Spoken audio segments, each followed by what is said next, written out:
still got that Leona to look at. Daydreamin has been playing a few of the same champions as well.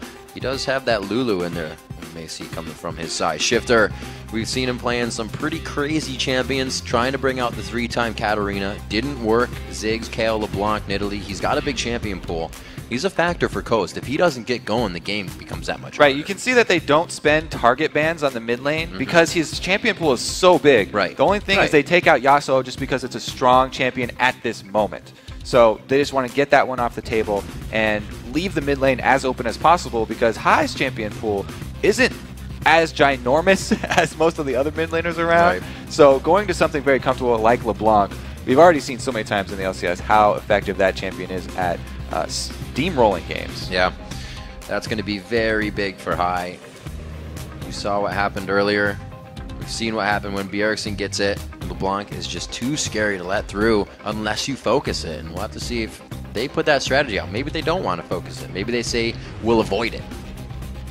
Avoiding her is hard, but yeah, they could try for that It'll route. be a task. Now, on Coast's side here, I like what they've done with the supports because banning out Thresh, as we said, you know, he's 5-0 on Thresh. You don't want to give Lemon that champion. But then taking Annie kind of dares him to go back to Leona because Annie can harass Leona very effectively in lane. All you have to do is start your Q instead of stun. So basically all you really give up is the early invade that you would want to do with that stun. Nobody does anymore. Exactly. You go with the Q and you go with the Doran's Ring, start spamming as soon as you get to lane, and you immediately get an advantage on her. And there's a big factor that Cloud9 always has coming in here. I mean, Renekton is out because Cloud9 focused it, but you still have Rumble, you still have, well, not Mundo to come out. The Shyvana is still lurking around.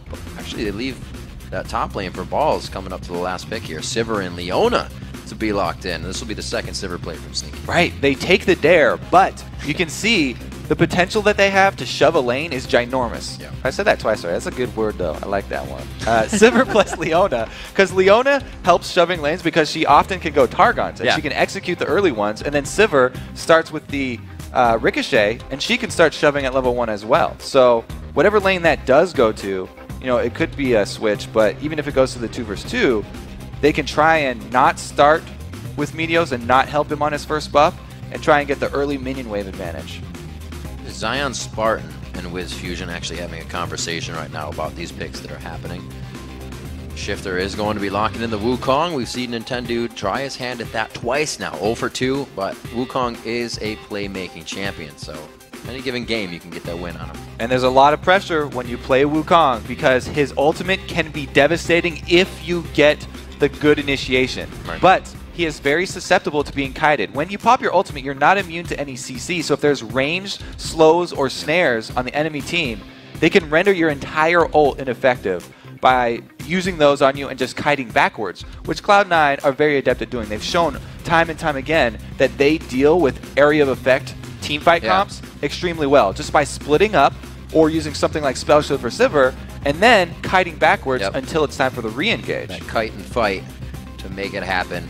Looks like they do have a little bit of re-engage back here, but really it looks like all forward from the get-go. This is the Zerg comp. I mean, the four bottom champions here from Cloud9 are what you want when you go for the crazy teamfight Sivir late game. This is speeding up Shyvana and Lee Sin and Leona. They've got long-range engage, and once they get you with any sort of stun, if Leona even slows with the Solar Flare, then you pop on the hunt and you chase somebody down because they won't be able to escape. Very color-coordinated team here from Cloud9. Soaking on the yellow. We'll see what Coast can have for the last pickup. Shiphtur, what are you looking for? Oh, he's reaching. Up. Ziggs still alive for him to play. Veigar being hovered over, 12 seconds on the clock. We're going to see what Shiphtur has for us. We have not seen this yet, and they are going to lock in the Syndra. We'll see if Coast can scatter some weak this game. Yeah, very high assassination potential from both of these mid laners. This is going to be a really, really interesting matchup here. It's all going to be about the skill shots. Can the chains land? Can the slows from Syndra land to set up her stun? Both of them at level 6 can easily 100% the other champion. All it takes is a little bit of a first step from the jungler, a little bit of intervention from either jungler, and they can easily get the mid lane rolling really quickly. So if let's take out the junglers for a second. How does this mid lane matchup work altogether. As I said, that one is you got to walk on eggshells here. It's a very high kill potential for both of them. LeBlanc, the reason he first picked that is because she is a very safe champion right now. You can save your distortion for the escapes. You're going to lose out on a bit more CS, and you're going to lose out on harass. But if you do get put into a bad situation, then you are going to be able to play safe. A little bit more safety.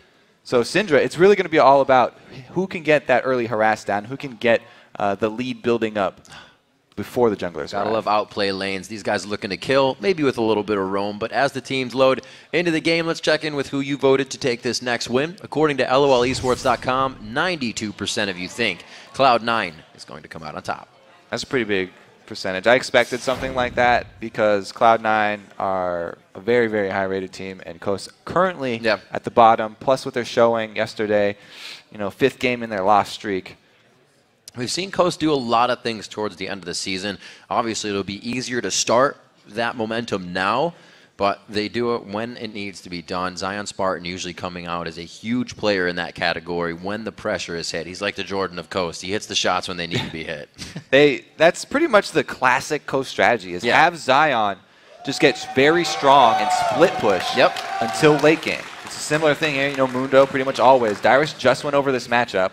Yeah, so Shyvana Mundo, everybody should know how this is going if you've ever watched before.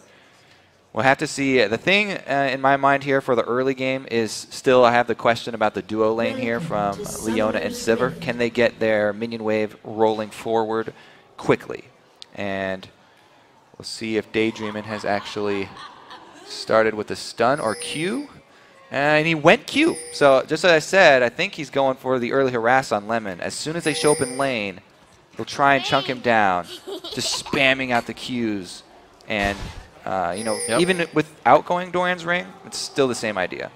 It's a good choice. We've seen LemonNation and Sneaky play a lot more aggressive than previous splits. Usually Sneaky was on the utility, the Ashe, the something that brought something else for the team. But now on kills, or a killing champion, one that can really put out that early game damage, it's different. It is different. I like the point, though, because Sivir helps not only in team fights, but as Doublelift said before, the reason CLG was using it earlier today, she helps you get around the map to the objectives faster. Yeah. So when you can make those map movements and cause the enemy team to have to react to your first plays, then you get the first step, and that's how Cloud9 like to play the game. They always like to be in the driver's seat.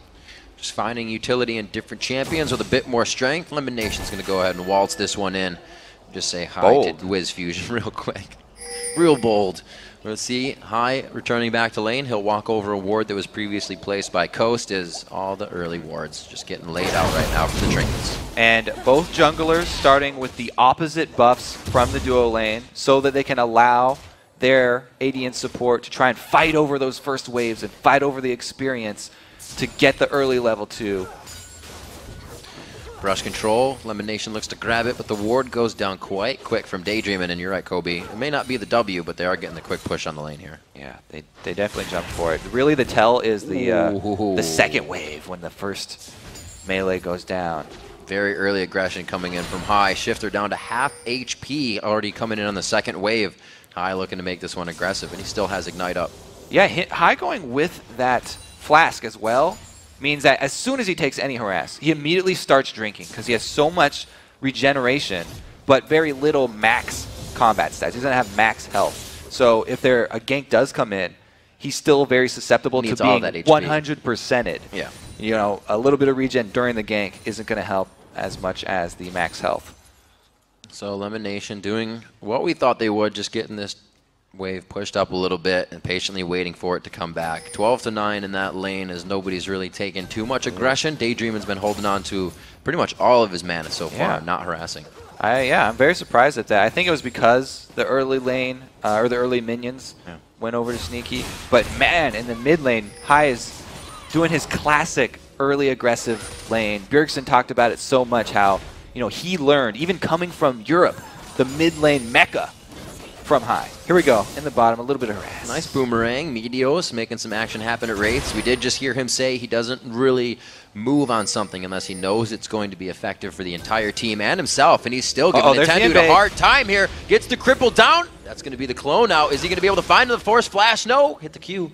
Aw. So it's good to not take it because he got communication from high. Shiphtur was even half a screen away. Just because he had half a screen lead, that few seconds means everything in the early jungle fights. And even though Meteos would have the advantage 1 versus 1, in Nintendude, he doesn't want to go for it. Oh, he does get the backline to WizFujiiN. Quick Leona passive popped out by the boomerang. Doesn't add too much effective damage just yet, but they are winning this lane in trade so far. Yeah, and Lemon just now chugging one of his potions. He's still got an extra potion, so he's a potion up on Daydreamin after these trades. They're both trying to drink back to full health, but really early good job here for the Silver Leona lane. Wiz and Daydreamin, rather, still trying to do what they can here. They're only 3 CS behind. Wiz, we've seen him have bad games. We've seen him die twice before the first 2 minutes in the game, but he still can come back. He is a very constant and methodical CSer, so he just usually has a hard time in the late game when they focus him in every fight. Yeah, I mean, they're having a little bit of struggle so far. I mean, there's these 4 minions right here will boost up Sneaky above him, but it's nothing insurmountable yet. Here comes Meteos for a very deep dive. Yeah, the Ignite goes on. They've been calculating this one for a while. Meteos is going to stay in, and not enough damage to take down ZionSpartan as he walks around. They lost all their health, and Nintendude's coming in for the counter gank here. Shyvana should see him from the ward. Takes her time backing off because they dealt so much damage to Zion. There's no follow-up from the laner. Going on at Daydreamin, very nice attack. Sneaky not really able to go out with anything, just using the boomerang blade there. It's on cooldown, so it's a little deterrent from getting damage on the turret. Cloud9, Sneaky's got to be careful now. He's definitely losing the damage trades. Daydreamin's got his stun, but Sneaky has spell shield, so he's holding on to that one, and the stun would have to be right next to him, have to be instant to catch him off guard. Yeah. Otherwise, you know, he'll probably just be using that on Leona to peel for Lucian. It's a scary thing. They hit the stun, it's good to go. You get the shield, and you'll see LemonNation on WizFujiiN in a few seconds. That'll probably be first blood of the game. It's a 200 gold lead just from what's happened. A little bit of that countering by Meteos in the jungle, but nobody has a real definitive lead just yet. And you can see that Meteos doesn't want to give up on that counter style. You know, even though he wasn't able to make anything happen from the early invade, he's purchased a bunch of wards here. Pink and green wards, in addition to the trinket ward. So he's working on the vision to continue to control the map here against Nintendude, try and catch him out in a poor gank and turn it around. Lee Sin's amazing at counter ganking Wukong because he can reveal him with either of his 2 damage-dealing spells. Meteos always happy to buy wards up. Like we said, he's got some 40 assists on his Lee Sin play right now, so he's ready to just get assist gold. He's not looking for that kill money to be super strong. He's ready to help the team. And the second thing that he's done, he's helped the team by placing that pink ward bottom. Even though he doesn't go for this gank, it makes Coast play defensively in the lane because they have no vision. They're blind right here. They have to constantly have this thought in the back of their mind that a Lee Sin could be attacking them at any moment. So he's just putting that fear into them until they see him on somewhere else on the map, which that ward in the top river may have done. Then they have to play defensive. It's a good rule of thumb. You should always consider that someone is in any brush that's not warded next to you.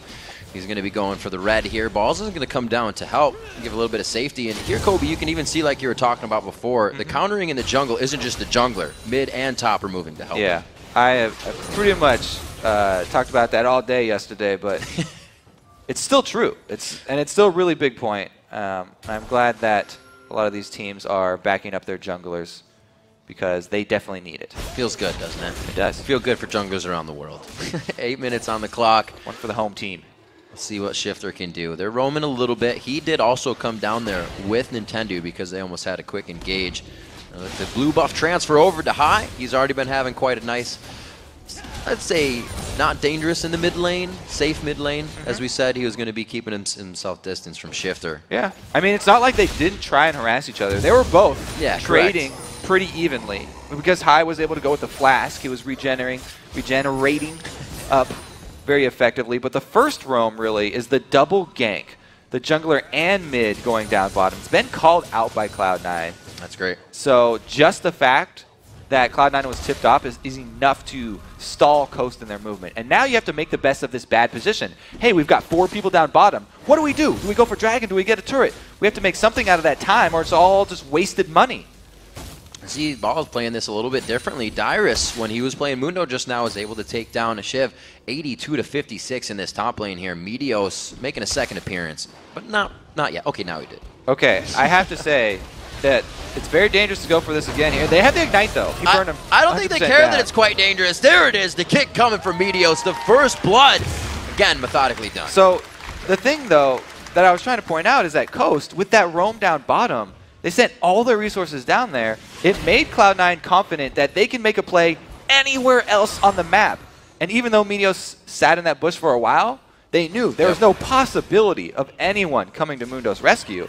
So they had the confidence to make the turret dive, and Coast didn't get anything with 4 people down bottom. They should have been able to take an objective, either Dragon or the turret, because they even saw the duo lane recalling, but they decided to back off, and it seems like a wasted opportunity. Everything that they had on the screen in front of them told it was going to be in their favor. Level 8 balls to a level 7 ZionSpartan. They're just playing what the book's telling them right now. Good damage onto Shiphtur in the mid lane.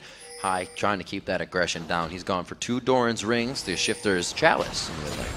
Yeah, I want to call back to the video, too. Where Meteos was talking about not wasting time as a jungler. It's always going to count. Just walking around, if you're walking one way and then you cancel whatever you're doing, and you have to walk all the way back, that right there, just wasted time, is a mistake. Yeah. So a rotation like that takes a lot of your team's time, not necessarily flashy. It doesn't get called out on the screen or anything, but you are losing out. As we saw, High was able to shove the mid lane in, and they lost minions to the turret, and there was effective gank top. So those little things all add up. That was some nice ward killing right there. Stylish ward kill. Quick just process of thought, right? We would have been like, oh, I'll get that ward later, but he knows he can get in, get out. That's what Meteos is thinking all the time about the next step and what he can do to give his team the advantage. We're looking at 11 minutes on the clock and a 2,000 gold lead. Yeah, you kind of feel like a gymnast on Lee Sin. I think Jat was the one who was talking about the jungle gym. Whenever you get wards everywhere, and you can just feel so free because you're such a mobile champion with a safeguard. Oh, now he's coming in bottom, but he's sitting on a ward. He hatched that right out, and seeing the vision of the behavior of WizFujiiN and Daydreamin right now tells him that, so he's going to get a little bit of experience from the golems, maybe come back for the lane gank, but that's already warded as well. And I got to say, Coast is keeping some good deep wards in the side of C9 in the bottom jungle. Yeah, the bottom lane here is warded up all over. And it's because it's such an explosive lane. They've got the supports post level 6. Leona and Annie are 2 of the highest skill potential supports here. Either of them landing the chain CC would be pretty much a dead AD carry here if there was any jungler to join the party. So both teams want to get full vision of that area. If a bottom lane goes down, it means an objective after. I mean, that's easily going to be a dragon, or it could be some turret damage, because those are the weak turrets. They might be able to make something happen with ZionSpartan. He is having trouble in that top lane, but the teleport could kind of give them an edge here in what happens at that dragon. A lot of pings going down in the mid lane. A pink just put down by NintendudeX there. So C9 is also privy to that area being covered by Coast. I like how that one ward that Meteos saved with 1 hit left on it too. Still doing a lot of work for Cloud9. Yep. Definitely getting a return on investment from that. They're going to head up. They got timers on this as well. Nintendude, do they have the ward on that? Actually, they're going to go ahead and call this down. The movement of Coast in the bottom lane calls the mid lane back in. This is a really great call this time from Coast, because they knew that Meteos has the red timer down for Coast, so he's like, yeah, let's continue to invade. Take away a red, another red. They say, okay, we're going to answer that with Dragon. But mid lane takes a lot of damage. And you can see that got really dangerous, but that's what you were just talking about, Kobe. They wanted red, and they second-guessed it. They backed off because they saw Dragon happen. And they might still fight over that red. Cloud9 actually have the positional advantage because they're in the bushes first.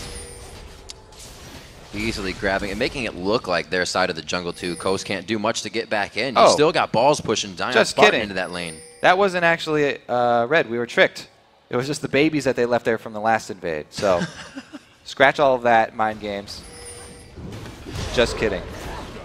They're still trying to get an advantage here in the top lane. LemonNation taking a drop in the bottom. It's going to be onto Daydreamin. They had no idea this was coming. The aggression in the top lane really giving everybody a look to the mini-map, and they tunneled a bit there. Yeah, they burned ZionSpartan's flash up there, and he's going to have a really tough time sticking around. Some jungle support has been called in so that he can farm freely. Daydreamin just jumped in his chair there. Did not expect that coming from the side of LemonNation. I don't think anybody did. 14 minutes on the clock. We're seeing now that Cloud9 is trying to put a little bit more gold in their pocket with these initiations. All right, I want to go back to that lizard thing one more time. Let's go back. It was the right time for it to spawn again. You know, every 5 minutes red buff comes up, so I was like, yeah, 12 minutes. They timed it well. Meteos, I think he assumed that they had cleared out those baby lizards, and that's how I'm going to save that one. But now, top turret being down. Double mind games will leave it down, so when they go for it, they're tricked. Yeah. So Nintendude's next level already. But now that the top turret and the mid turret are down, pretty much that whole side is C9 territory now. So they are free to ward it up. And with Dragon not on the table, there's not a lot to answer down bottom. So a lot of more plays could be made from this upper side of the map for Cloud9. You see High's build, not the fiendish Codex at first. He's trying to match that power that Shiphtur can put out with a needlessly large rod right away. Just Wukong showing in lane right there. Probably saved a little bit more damage for Syndra. Good hold on Daydreamin for the stun there. He's just hanging out. Oh, Scout of the Week! The ultimate comes out. The Ignite is there. Not going to be enough. You can tell how touchy this matchup. It's very touch and go. Okay, down bottom. Support fight. Touch and go indeed. Support fight. Let's go. They've got little mittens on here. I was ready for that smacking each other with a wooden sword and a little teddy bear. Doesn't hurt that much. With Meteos now in the bottom lane, that vision is going to give Nintendude and Shiphtur a little bit of freedom here in the mid. They split the map wide open, but they're losing the third turret of the game for themselves. The outer three have been taken down. Cloud9 looking to move up a little bit more. So the next thought for Cloud9 probably going to be continued vision, at least in this jungle. But if they try and bite off another objective here, the blue buff, without their mid laner, they would definitely lose, and we'd have a repeat situation like we saw in that TSM game, where they actually had the numbers advantage. And oh, just kidding, you don't have to fully invade. Womp womp. Meteos beats out Nintendude in the Smite Wars. Looks like Nintendude smoked first as well. Smoted. Ignited. Now, like that. I'm going to leave it as a Ignite. 16 minutes on the clock. We have a 2.4 thousand gold lead coming in for Cloud9. They look to be 2 turrets ahead right now. Sneaky's he's saying I'm a little too far up, even though we have an entire security system around me right now of wards. Plus, he does have the flash up, so he's got his escape, but doesn't want to burn that just for a little bit of tower damage. Got a lot of minions to farm in that bottom lane. He needs to get down there with Meteos. I like how Coast are getting vision back in their own jungle, though. They know they've lost all the turrets up in this top side, so they're putting some down. What a move by High. Pretty sure he got the Wraith right there, too. You saw the animation go over. He was just waiting patiently in the wing there. Not really to kill Shiphtur. He's just trying to give him a hard time, and he's been doing that in lane. They're actually quite close and even in this lane, 128 to 131. So kudos to the play of both of these guys. Yeah, really the difference is coming from the build path. Shiphtur, feeling the heat early, has gone with Magic Resist with that early Athenes, whereas High is just going straight up damage. He wants to rush the DFG, as usual from Syndra, or from LeBlanc.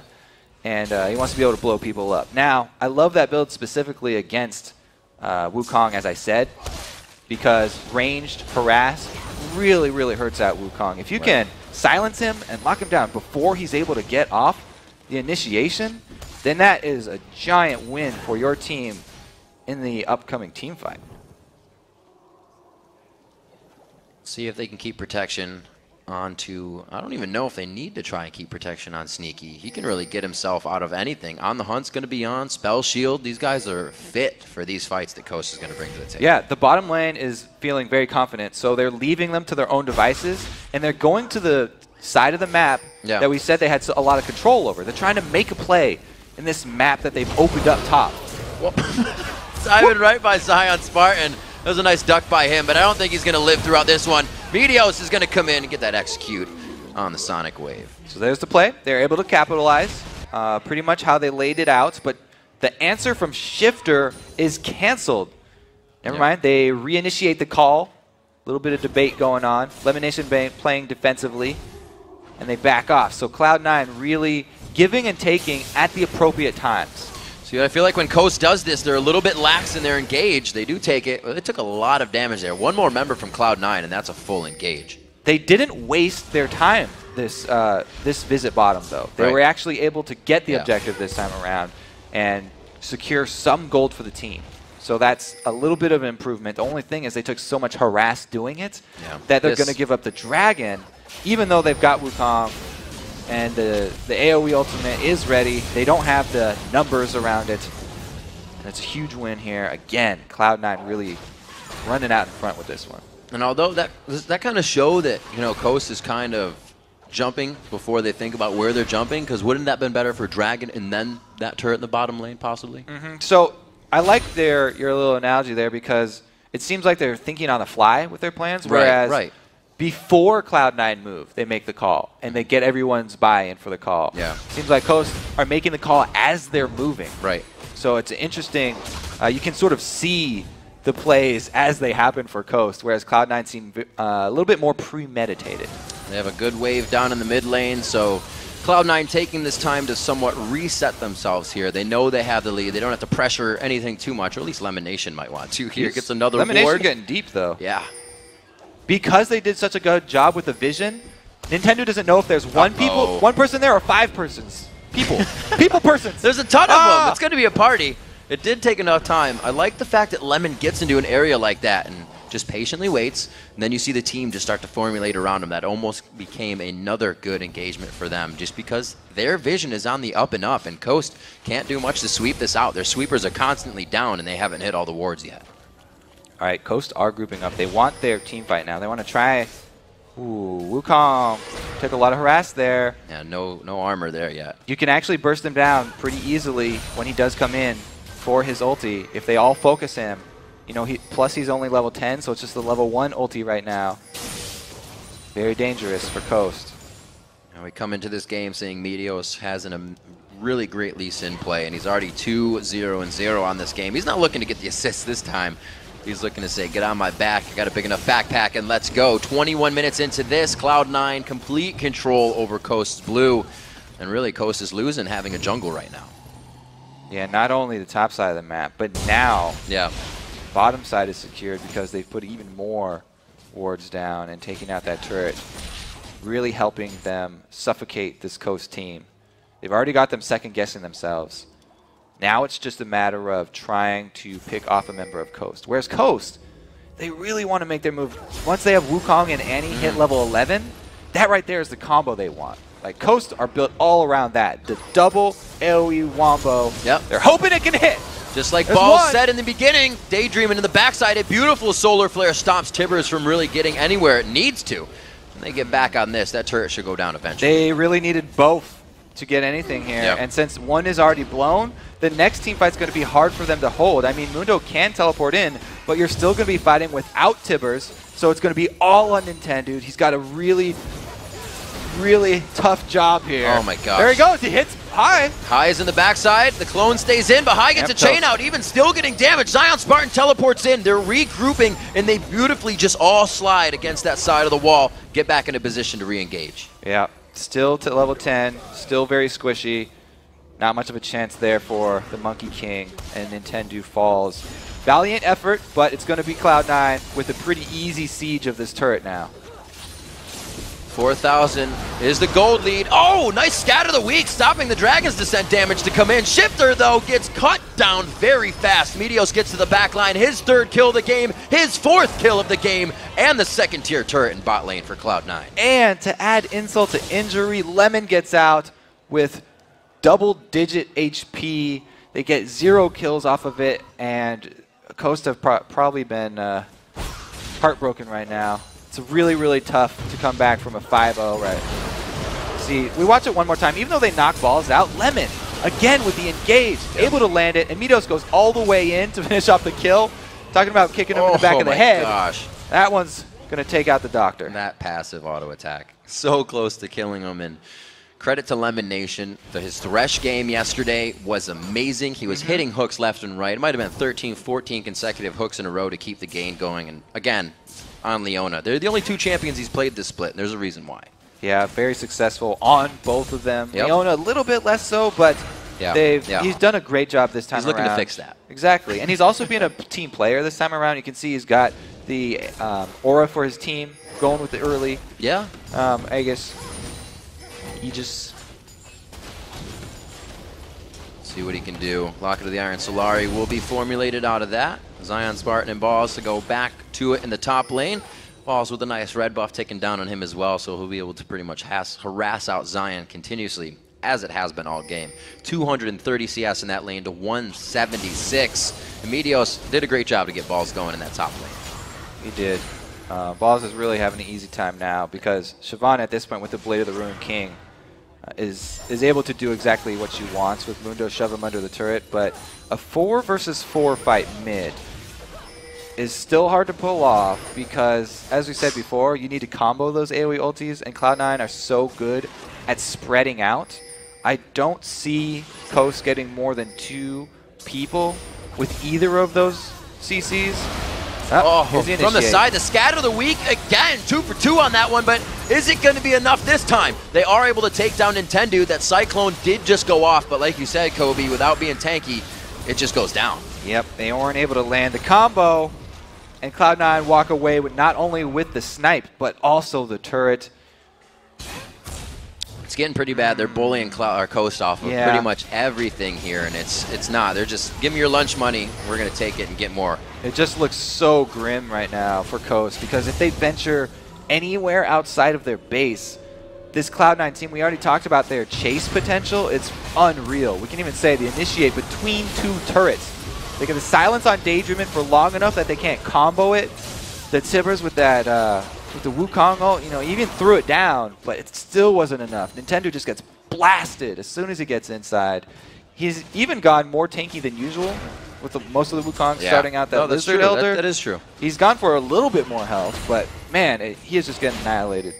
Cloud9 has pretty much found their way in on this initiation. They get Shiphtur to use that scatter, get that stun down, and then it's Balls is perfectly fine. He's still in the fight with that burnout on, and that's when Leona can come in. That's when High feels safe to go in and not get shot down in a matter of seconds, because that is the result they're getting on Coast. 6-0. So far, this game is a kill shutout. They found 3 turrets. They were able to open up that front side of C9's map, but the journey, I don't think, is going to take them on that side of the map anytime soon. Yeah. I mean, they're currently on the blue side and taking away yet another blue. Yep. Meteos still hasn't died as well on Lee Sin, so this could be 4 games in a row if they're able to finish it out cleanly, where he does not drop a death. Unkillable, right? That was the nickname he was given towards the end of the split last season. Oh, Balls runs into 3 people here, and they're so scared because they don't have vision. Oh my gosh, they all run for the hills. 4v1. Wiz is there as well, and they are going to have to back out. Balls just doing what he can, flexing the muscles, and it looks like Coast is running scared. I'd be running scared too. Like I said, their small amount of vision that they do have is going to delay Cloud9 a little bit on the Baron, but they still have a pretty easy team fight. All they have to do is lure Coast away from a turret, and they can easily chase someone down. And on the hunt, even before the fight starts, could enable Leona to get in range just to throw off the solar flare and tag somebody. Right, they have so many options to just get into the fight, back in. We thought they'd be kiting a little bit of this, but they are so really close to the bush. Ooh. That was close. Felt that one. Pretty much. Winced a little for them. them. Pretty much the rest of the game is going to be like that for Coast. They're all feeling very tense. Every moment they get close to a bush is going to be, is somebody in the bush waiting for me? Because they can't check these bushes leading up to Baron without a scrying orb. Oh, the small heart attack. Small heart attack. Leona LemonNation onto Daydreamin. That is a perfect initiation. I haven't seen that Bear Tibbers for a long time. No. And she's probably sad about that too. Yeah. Missing her plushie. High and Lemon doing a pretty good job. 2-man squad here. Lemon goes in alone though. It's the gap closers. Again, the weak, but they can't do it this time to Balls, and he's right into the fight. A beautiful 4-person Randuin's. They're all forced to scatter here, and everybody's health bar is getting shut down on the side of Coast. Cloud9 focusing down to ZionSpartan. They're going to have 3 onto that beast. It's going to take a while here. Just get your popcorn. Start eating a little bit. He might even get away. It's going to be the extended version. Oh, High with the flash follow! Oh! Short-chained. Very good fight trying to come in there. 2 did go down for Coast. All right, that means a Baron still, though. I mean, they did come out ahead. It would be pretty dangerous for Coast to go contest, but WizFujiiN might be able to do it here. Ooh. There's the Sheen. There's the Sheen. Is he in range for the Q? I don't think so. Whoa, Daydreamin throws down Tibbers in the breast. There comes the Baron. Where's Nintendude? He is all the way in the base. There will be no smite here. A great kill coming in from Zion, though. Kobe, this could be bad. Double kill. That's going to be sneaky on the bottom side that we didn't see coming in. They may be able to turn here. Cloud High is so close. He gets the chain, the triple for Sneaky. A very scattered fight they were able to pull back together. Just barely able to cash in and get that Mundo kill, but they had to abandon the Baron at around 2,000 HP. As a jungler, Meteos really wanted to finish that one off, but Mundo teleporting in is the big part of this fight. You can see him come right in. Daydreamin is talking with the rest of the team, stuns him up so that everybody's left in the pit with Zion, and Mundo's just running a rampage, trying to choose which person to go after. Sneaky makes quick work of the Lucian by himself, and then comes to save his two teammates, adding the damage to be able to burn through this tanky Mundo. Now they did stop the Baron. Yes, they did. We didn't get a picture-in-picture of them going to do it again. But right now, it's like they already have Baron compared to where Coast is at. So this is going to be already a tough matchup. We see that Sneaky's actually going for the, not the static shift build, rather, on Sivir, but the Phantom Dancer. A lot of ADs have been switching to that. The Phantom Dancer definitely going to help them out. Add even more mobility to him so that he can get from one side to the other of the fight. And I think the focus here for the items is going to be on vision for Cloud9. They definitely want to upgrade their sweepers, as many of them as possible, so they can get the Oracle sweep, which basically gives you double the value of your sweeper because you can cover at least twice the area, being able to walk around once you have that Oracle's Elixir vision for a few seconds. So great game by Balls in the top lane. He was really just given a kickstart by Meteos, and he took that to himself in the 1v1 in that top, 279 to 214. Everything and every advantage they have allows them to do things like this so calmly and cool-headed that they don't even have to try to engage, waste anything to get out of that. And as long as we're looking at items, I do like the Banshees on Meteos because he won't get caught in the AoE stuns if those are the initiations that are going to start out. So he can pull off the play for Lee Sin. If he needs to counter-initiate, like kick them all back, if Annie and Wukong, ever do get a good combo, he can block one of them and try and get a quick kickoff to spread out Team Coast and interrupt the combo that they want to put off. Combo breaker, if you will. Yeah, I believe it was ZionSpartan that said earlier Cloud9 has some ridiculous rotation. They're always communicating with each other, and it's shown. I don't know when the last time Coast has got a blue or a red buff or the Dragons coming out here. We're 31 minutes into the game, completely in the driver's seat, and 12,000 gold in the lead. Cloud9 looking for a victory soon here. Yeah, I mean, this is the advantage of running the very high mobility team fight champions. They can run all over the map, grab each objective, and then by the time they get back to Baron, they've got complete vision control, and they force Coast into a bad spot, once again pulling them out of the base, making them fight away from turrets. Slowly working on Baron. They're saying, come on into the pit. The water's warm. It's completely safe. We want to party. LemonNation says, actually, we'll bring it to you. They bring on the hunt. Talisman of Ascension possibly on. I don't think Lemon actually has it. Nintendude, very nice Cyclone, but who's it going to kill on this one? He's only dealing damage to multiple people. There's nobody to finish these kills off. In the end, for the Squishies, a good kill by WizFujiiN to get himself the Retribution kill. The double kill for Balls, and Kobe, it's just a massacre again. They used both the Tibbers and the Cyclone only on Sneaky. Both of those AoEs just trying to take out the AD carry. Meanwhile, the rest of the Cloud9 just run rampant through the back line of Coast, and they decimate them, easily turning into the base now. Pretty decisive win here for Cloud9. Meteos going in for first lead death. He was gladly doing that for his team, and they're going to go ahead and go around the horn here, possibly getting the top tier turret as well. And this base is being opened like a Christmas present right now, and Cloud9 is loving what's inside. That's a good point, though. Meteos did scuff up his Lee Sin record. He did. Coast are able to scratch him, at least. 58,000. That's 16,000 gold lead coming in. 8-3 in turrets. 11 are on your side of Summoner's Rift, so that leaves the bottom and the Nexus turret. Right, here's the fight. Yeah, let's watch the dive, because early on the hunt enables the rest of Cloud9. They all dive except for Lemon.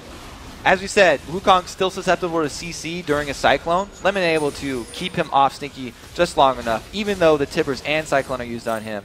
They keep him alive for long enough, and they're able to just decimate the back line of Coast. Getting some great support fights this game. They're going toe-to-toe quite a bit here. We are about 34 minutes into this matchup. Cloud9 methodically and surgically removing Coast from every fight, every objective control that they try to put back in their favor. And it looks like Cloud9 is really back on track to what they were doing in the spring split. Or I could say the summer split. And they're still playing the Baron dance here with 2 inhibitors down. If Coast leave the base, then they lose out on much more than just minions. This is big. That's like Baron on Baron on Baron right now for Cloud9. So far ahead, 16,000. And it looks like they're going to pressure down onto this bottom turret. There's nothing to push in the mid or in the top.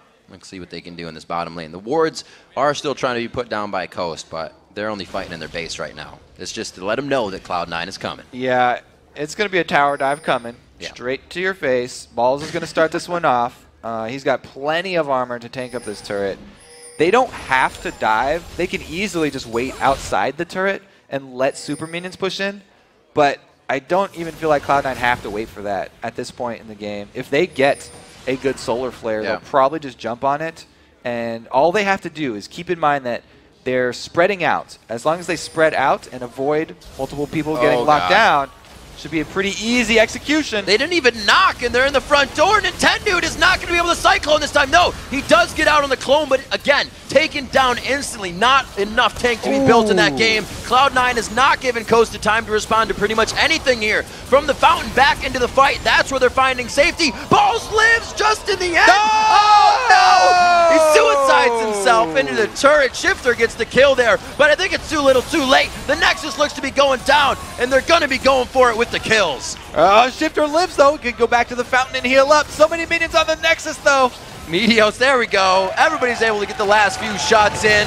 There's the man on your screen. He does get a death this game, but he still carries his team to victory. Man, that was a very, very good showing from Cloud9. They pretty much got everything that they wanted from the early game. Even though the early invade from Meteos wasn't successful, the first one, I know he had to back off. They didn't let up. They didn't let up on the plan, and they went back to that red side jungle over and over again. They dove top lane twice. It was in twos. It was in twos this game. If it doesn't work the first, we'll give it a 2. If not, we'll move to something else. Try again. Yeah, they stayed away from the Annie. They were not like, we're diving the Tibber is not what we want to do. Even with Lee Sin being able to get in and out, they know exactly what they needed to focus. Meteos was in the top lane when he knew he could get a kill. And it really snowballed balls so much in that lane. We saw almost coming up to 298, almost hit 300 CS, but it was 241 in that other lane for ZionSpartan. So we've seen, Yadira said, you know, I outscaled Shyvana on Mundo that game, but it's really comes down to the player behind the champion. Right, Cloud9 play to their advantages. There's the graph of the Shyvana and Mundo. Like Shyvana starts up here, Mundo starts down here, and they slowly go like this. If Cloud9 fights all in this side of the time zone here, then Mundo never gets to that point. They get him behind on gold early, and we see exactly what happened there where Balls is able to continuously draw so much attention up to the top lane. And he's got backup. Even if you go there, Meteos is constantly in that jungle invading, and High is very quick to answer the rotations as well. Coast has been trying things themselves. Nothing is coming around, though. What do you look at this point in time when that's the case? I think that they do need to have a better laid out early game plan, you know, before they step into the game. Some of the rotations, like we talked about, it seemed like they were kind of making audible calls in the game. On the fly. Yeah. Right when it's happening. Maybe if they set up a couple more preset plays, like say, hey, we're going to go with blue 2, everybody dragon now, or something. Eagle Eye 41, go! And that's the bottom turret. Unfortunately, not the dragon. We got to take a quick break right now. When we come back.